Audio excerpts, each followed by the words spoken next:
Good afternoon, and thank you for joining this afternoon's edition of Israel Insider, delivered by the Middle East Forum.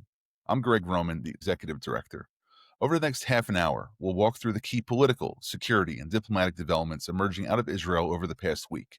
And importantly, we'll provide insider perspective on what these developments signal for Israel's policy, the U.S. Israel relationship, and the broader Middle East environment. We'll first begin with what's happening in Gaza and Israel's domestic scene, then shift to the broader security and international relations dynamics, and conclude with what to watch in the coming week. Let's dive in. First up, we have the Gaza ceasefire and Israeli operational responses, especially considering Hamas's violations yesterday.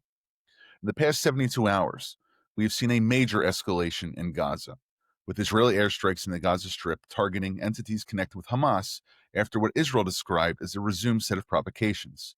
The death toll may be high, but this is the kind of response that Israel promised should Hamas violate the ceasefire conditions put into place in Sharm el-Sheikh a few weeks ago. With one Israeli dead from a sniper attack, we've now seen this instance of Israel retaliating. Israel's defense establishment is publicly reasserting that the ceasefire remains, but that Israel retains full operational freedom over the yellow line. If its soldiers are killed, if tunnels are exploited, or if the remains of hostages are mishandled, Israel will respond decisively. What I think we're seeing is Israel operating in a ceasefire plus mode. A framework of the truce exists, but Israel is enforcing it on its own terms. This means that any incident provoked by Hamas, Islamic Jihad, or any other armed militant faction in Gaza can trigger a rapid response. For the U.S. and its international partners setting up the Ceasefire Civil Military Coordination Center in the Israeli town of Kiryat Gat, 15 miles from the Gaza border, this may pose a diplomatic risk. The possibility of high civilian casualties and strikes during a period of truce may strain Israel's narrative that there's a current transition to post-war normalcy. But if Hamas acts, Israel will respond. But Israel's vantage point is clear. Don't test our threshold, it signals to Hamas. And as you know, from the Middle East Forum's extensive coverage of this issue, deterrence is built not only during war, but also during transitional moments, as can be seen not just on the Gaza border, but also in Lebanon. The drastic casualties means that Israel is signaling that the buffer for a threshold for peace and allowing ceasefire violations is minimal. But in order for the post-war phase to be critical, Israel needs to manage the optics of its response. If Israel is rebuilding Gaza, engaging Gulf states, and seeking international legitimacy, this kind of spike may raise the reputational cost it may face, not just with those who will be funding the Gaza reconstruction, but also President Trump's tolerance for rough edges. Now, whether Israel changes its cadence, going after more pinpoint, targeted strikes, rather than trying a pure kinetic reform, will be one in which we'll see if a controlled operation in due course responding to another Hamas incident will beg this.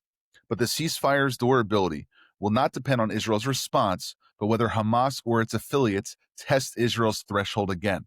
If another soldier is killed, we might see another wave of attacks. Frankly, for this audience who tunes in every Wednesday, I think that you'll note from previous broadcasts that Ashley's given, and also from other Middle East experts we've brought in through the regular Middle East Forum podcast series, that the transition from war fighting to reconstruction must be viewed as a process, not as a moment in time. The risk of slipping back into war is real unless Israel makes a clear strategic decision to pivot in responding to these attacks. There's two major currents developing with significant bearing on Israel's external posture as it relates to its governance. First, the trial of Benjamin Netanyahu, and second, the Attorney General bill, which is now coming out of the Knesset after a first reading that was now put in front of the Knesset today and voted out of the Parliament to committee. The Knesset is advancing a bill where the office of the Attorney General, an unelected official appointed by a cabinet, will be separated into three distinct roles. The first, legal advisor to the government; the second, head of the state prosecution; and the third, a government legal representative. This would significantly reduce the binding nature of the Attorney General's opinions when it comes to government-sponsored legislation. Critics are arguing that this shift may weaken Israel's institutional checks and balances. Its proponents, however, say it modernizes governance and reduces conflicts of interest. From my vantage point, This reform effort is not simply about the domestic legal architecture and the role of the Attorney General in it. It is strategically timed. Netanyahu's leadership is pursuing this while security pressures remain high, potentially limiting opposition momentum. But also, this means that institutional risk is elevated. Changing fundamental governance elements during a wartime post-war period can lead to the image or the possibility of the erosion of domestic legitimacy and international confidence. It doesn't mean that judicial reform is not needed, but I beg that this government not return to the position which split the country back between the late 2022 and October 6, 2023, where legal reforms almost brought the country to a grinding halt. For U.S. allies and investors, some of these reforms signal a caution that Israel's rule of law trajectory may not necessarily be on course. Not so much that the president cares about it, but it is a talking point for Democrats in Congress. That's something just to keep in mind. In addition, the next story to bring up regarding Netanyahu's trial and the realignment of Israeli politics, as I said before, is no less significant. With the next national election scheduled by October 2026, new parties are registering and existing parties are repositioning. The candidate field is fragmenting, and issue axes like national service, judicial reform, war termination, Gaza reconstruction, and a call from not just members of the opposition, but increasingly for members of the government for a post-October 7th State Judicial Commission of Inquiry are really meeting the front page headlines in most Israeli newspapers and going with a clarion call in terms of most Israeli news evening broadcasts. Meanwhile, social fault lines are sharpening. Ultra-Orthodox protests this afternoon in Jerusalem around draft conscription and the role of religious communities have been intensifying. For example, one of the reasons why Ashley was not able to attend this evening's event was because he was quite literally locked into the World Zionist Congress, where he's voting now as a member of a delegate on the list. The Haredim have surrounded the convention center. But these social dynamics don't just feed into the tumult facing Israel now in a post-war environment, but also into coalition bargaining, governance discipline, and Israel's ability to mount a cohesive policy externally in the wake of the post-October 7th ceasefire with Hamas. These domestic dynamics matter towards foreign policy in two important ways. The first is that unstable coalition politics, for instance, the finance minister Bezalel Smotrich calling Saudi Arabia in relation to its desire to have peace with Israel, and in doing so asking Israel to recognize a Palestinian state, and Smotrich's remark that the Saudis can go back into the desert riding camels will lead to an upheaval in Netanyahu's ability to try to get new Abrahamic Accord agreements, which was one of his and President Trump's goals in the wake of the ceasefire agreement. This means that Israel's external policy will become less predictable. If smaller parties hold disproportionate power, concessions in Gaza, or on judicial reform, it may be used as a bargaining chip for different actions as it relates to international policy.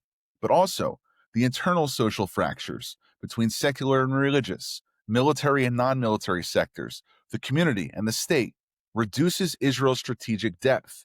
When society is divided internally, the ability to sustain a high-intensity foreign policy may be compromised. In short, Israel's external posture cannot be analyzed in isolation. The domestic house must be in some sort of order for the external house to remain stable.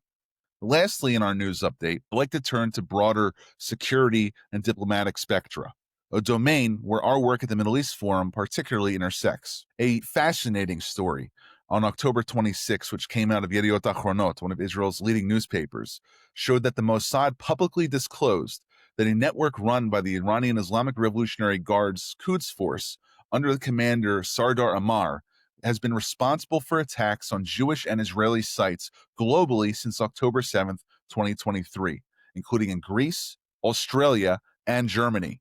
The network is said to comprise over 11,000 operatives under the command of the Quds Force. This revelation underscores Iran's continuing reliance on global proxy and deniability operations that target not just Israeli interests, but Jewish interests overseas and abroad. It also reinforces Israel's strategic narrative that Iran must remain at the center of its long-term advisory response policy beyond the immediate Gaza theater. From my vantage point at MEF, having the opportunity to read every article that we consider putting out for publication, this means a few things.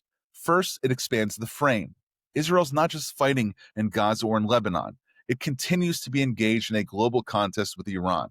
Exposing 11,000 operatives signals Iran's ambition and capacity, and Israel's readiness to go public with this. Second, it doesn't just affect Israel policy, but also American policy. Washington now must consider not only the Middle East front, but also Iranian operations in Europe, Australia, other areas which it had thought it had put the Iranian specter to bed. These were somewhat peripheral to Israel-Iran calculations, but now it comes to the forefront. The increased case for Israel's broader alignment with U.S. global counterterrorism efforts versus Iran comes to the forefront as well. And lastly, from a media and reputational standpoint, Israel is improving its narrative tools, using intelligence disclosure for operational effect and for strategic deterrence. By naming the head of the network and quantifying it, Israel is raising the diplomatic costs for Iran's deniability model. And lastly, in our updates before we get to questions, we'll focus on Lebanon and Hezbollah.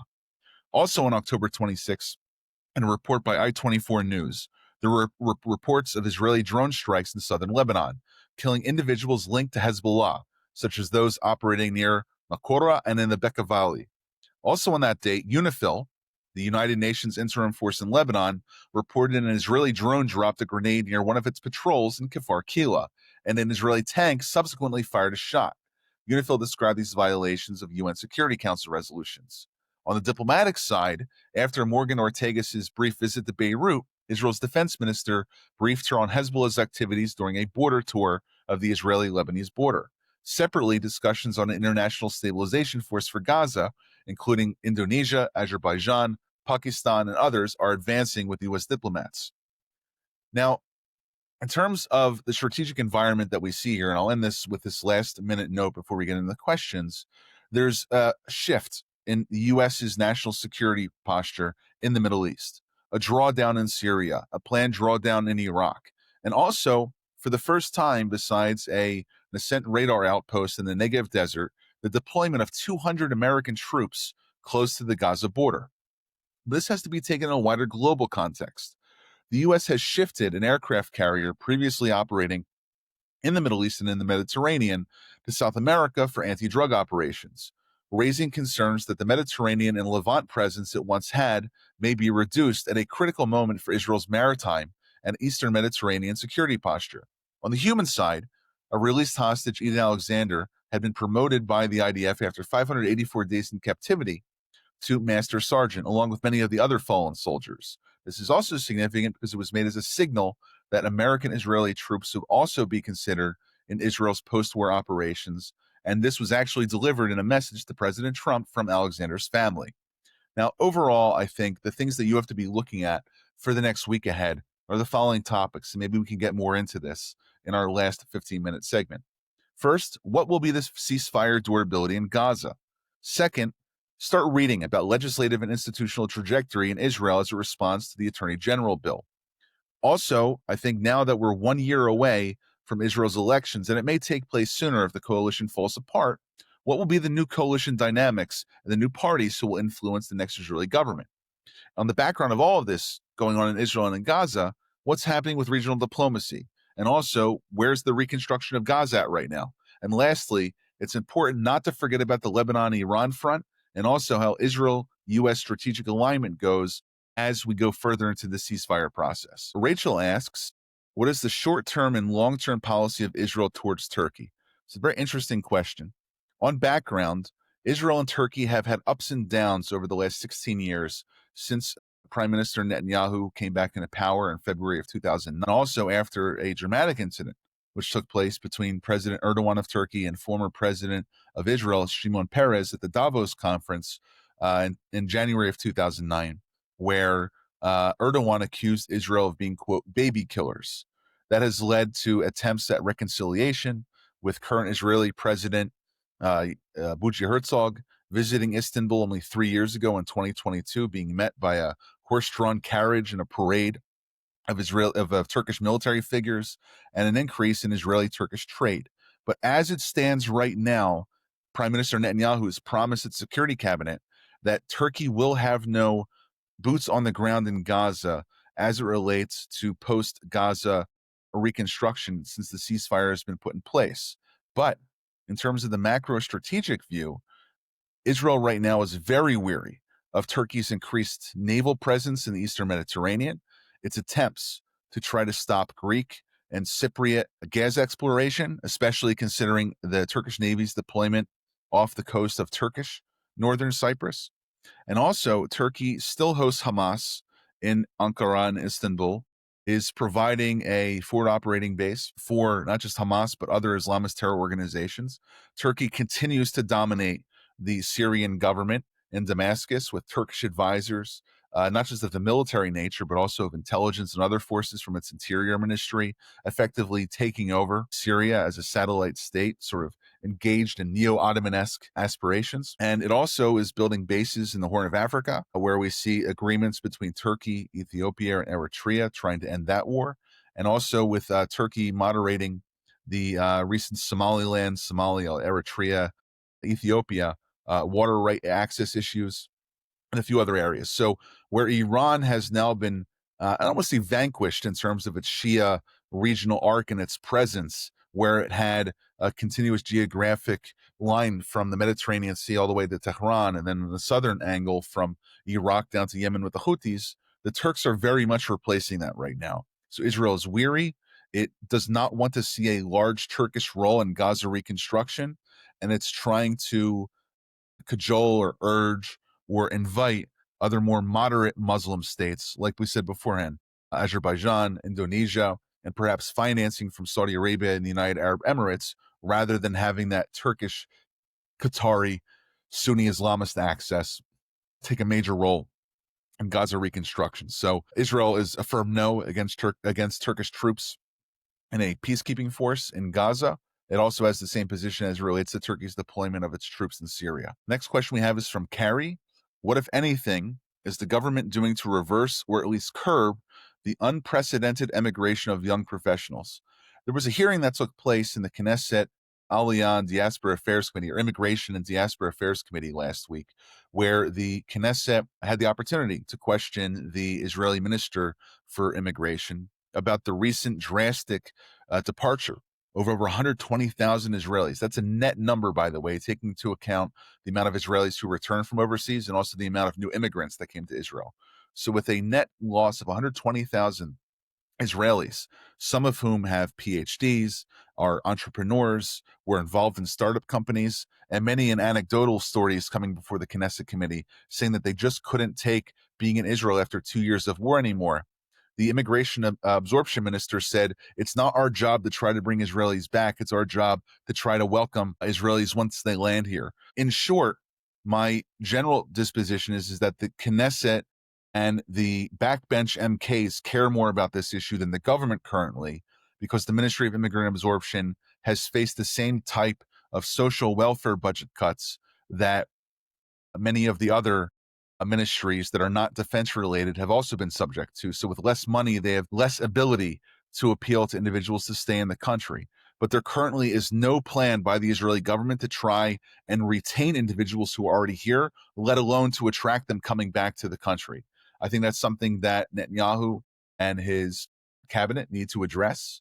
But there are organizations outside of government that are working on this, Nefesh B'Nefesh, the Israeli Brain Gain Initiative, and a few others that we'd be happy to share in the email that goes out with the, in case you missed it, elements of the recording of this podcast. Kenneth and Elaine ask, in the U.S., there has been a campaign to have Trump use his power to get Barghouti released.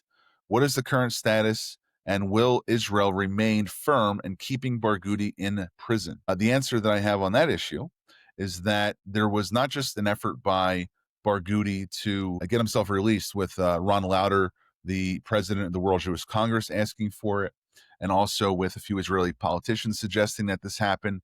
But there is a firm, almost rank and file defiance in the Israeli government, in the Israeli cabinet, in the Israeli security establishment from trying to get Barghouti released. Frankly, as it relates to a decision that was made by President Mahmoud Abbas of the Palestinian Authority in selecting his successor earlier this week, he has appointed Hussein al-Sheikh, the Palestinian minister or former minister for civil affairs, now as the number 2 individual in the Palestinian Authority cabinet. So the line of succession between Abu Mazen is now clear. It's not Barghouti, it is Hussein al-Sheikh, who once upon a time, before he started really getting involved in Palestinian politics, was at the forefront of Israeli-Palestinian cooperation in security and in civil affairs matters. There are a few other issues that I think are worth looking at, and this deals more with the political alignment of what's been happening in Israel over the past few weeks with the registration of new political parties.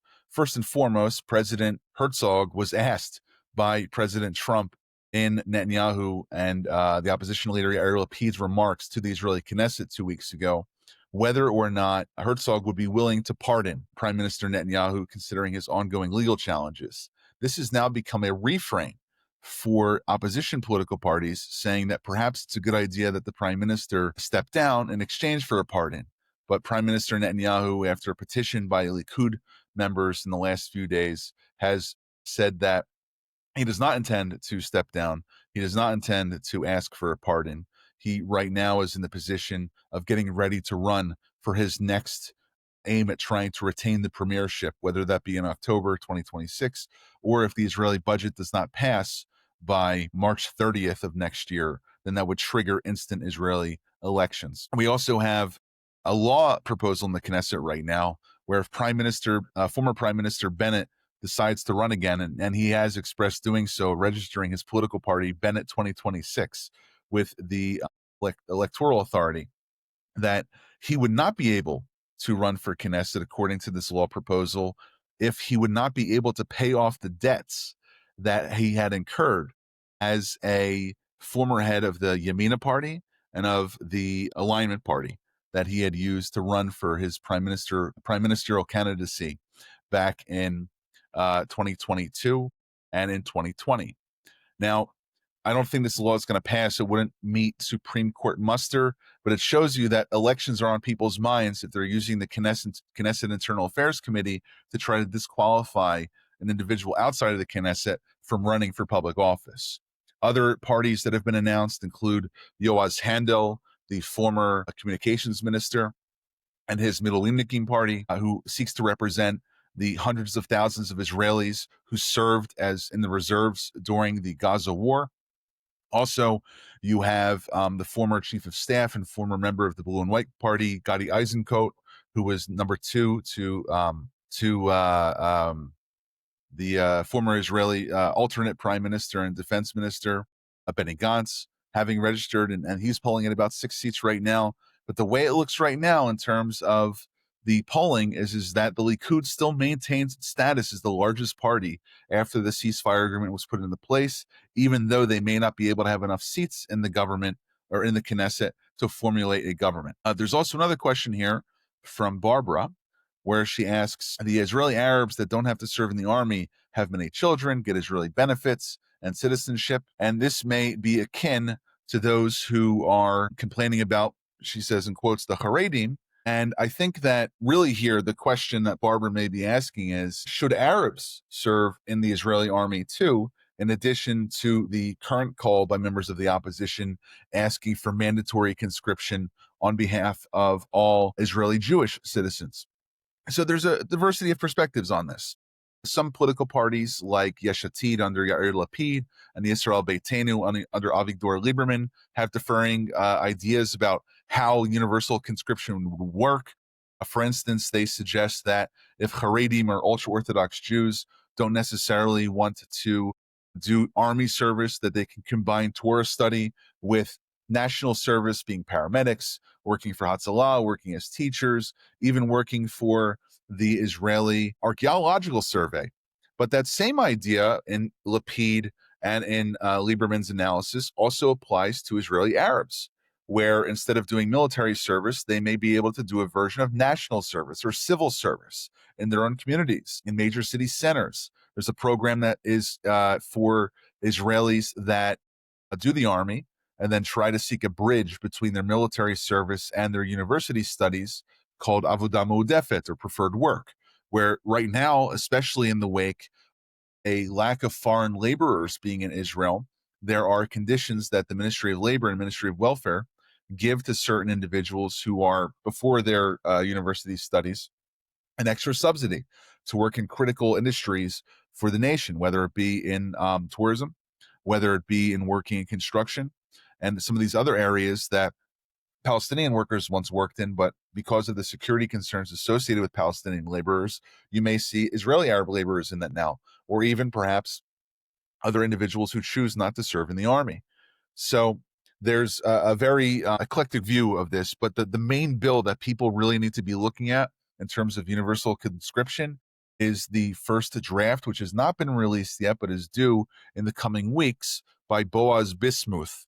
He is the new chair of the Foreign Affairs and Defense Committee of the Knesset. He's trying to work with ultra-Orthodox parties. He's trying to work with the army. He's trying to find compromise, but we saw what happened to the last chair of the Foreign Affairs and Defense Committee, Yuli Edelstein, when he went against the prime minister's wishes and he tried to bring a bill which would force universal conscription for Israel's ultra Orthodox. And not only was the bill voted down by the committee, he lost his chairmanship. And then, in another development, which frankly embarrassed Prime Minister Netanyahu, Yuli Edelstein crossed party lines and voted with the opposition on an initial bill which would recognize Israeli sovereignty and call for the annexation of Jewish villages and towns present in Judea and Samaria, or the West Bank.